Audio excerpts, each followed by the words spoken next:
Le Saint-Esprit occupe-t-il de notre ministère la place qu'il occupait dans celui de Paul? Il n'est pas un ministre, pas un membre de l'Église qui n'ait intérêt à le savoir. Il ne s'agit pas ici de savoir jusqu'à quel point on admet la nécessité de l'action de l'Esprit, mais de savoir si pour obtenir sa présence, on lui donne la proportion de temps et de vie, de pensée, de foi qu'il réclame, lui, l'Esprit du Seigneur Jésus, sur le trône de Dieu. Le Saint-Esprit a-t-il dans l'Église la place que Jésus entendait qu'il eût?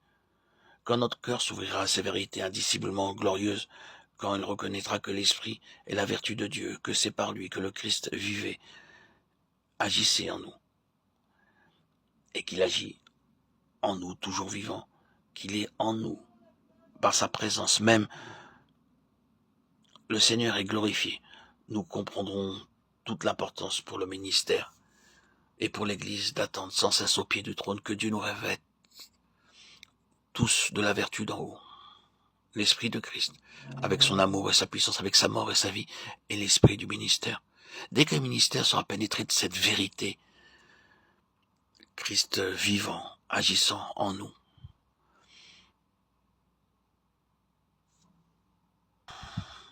il deviendra ce que la tête de l'Église veut qu'il soit, le ministère de l'Esprit.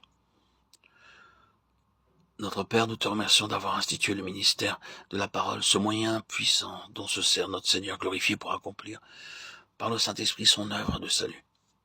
Nous te remercions de ce que ce ministère est celui de l'Esprit et de tout le bien que tu as opéré dans le monde par son moyen. Nous te demandons, notre Dieu très saint, que dans ton Église tout entière,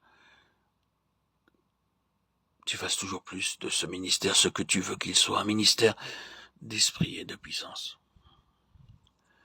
Donne partout à tes serviteurs la profonde conviction de tout ce qui leur manque à cet égard. Montre-leur tout ce que leur ministère contient encore de confiance en la chair, de zèle et d'efforts humains et de sagesse de ce monde. Amène tous tes serviteurs à faire place en eux à l'Esprit de Christ, afin que Christ puisse se servir d'eux.